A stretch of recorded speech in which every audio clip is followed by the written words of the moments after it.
Friends ఈ రోజు Friday కదా, అందులో నాకు 1K సబ్స్క్రైబర్స్ వచ్చినారని నేను మా దశగేశ్వర దర్గా దగ్గర సదింపులు ఇస్తాను అనమాట. అలాగే మా ఫ్యామిలీ మెంబర్స్ అందరూ ప్రాబ్లమ్స్ లో ఉన్నారు, వాళ్ళందరూ హ్యాపీగా ఉండాలని చెప్పి వాళ్ళ కోసం కూడా ఈ రోజు వచ్చి మలీదా చేసిన. నేను అసలు ఎంత బాగా కుదిరిందో చూస్తా అంటేనే తెలుస్తుంది కదా. ఇది ఎట్లా చేసినానో చెప్తా. చపాతీలు బాగా ఎర్ర గోధుమ పిండి తీసుకొని, చపాతీలుగా అంటే ఆశీర్వాదం అట్లాంటిది ఏదన్నా ఆ గోధుమ పిండి తీసుకొని చపాతీలు రుద్దుకొని కాల్చిన, నెయ్యితోనే కాల్చిన, మళ్ళీ చక్కెర మిక్సీకి కొట్టినా. అంటే 1 కేజీ గోధుమ పిండికి కేజీ చక్కెర వేసిన.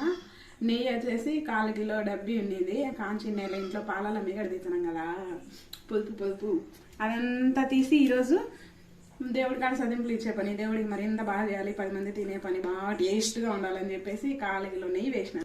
సబ్స్క్రైబర్స్ అందరూ హ్యాపీగా ఆరోగ్యంగా ఉండాలని చెప్పేసి నేను దేవుడి కాడికి సదింపులు ఇస్తాను.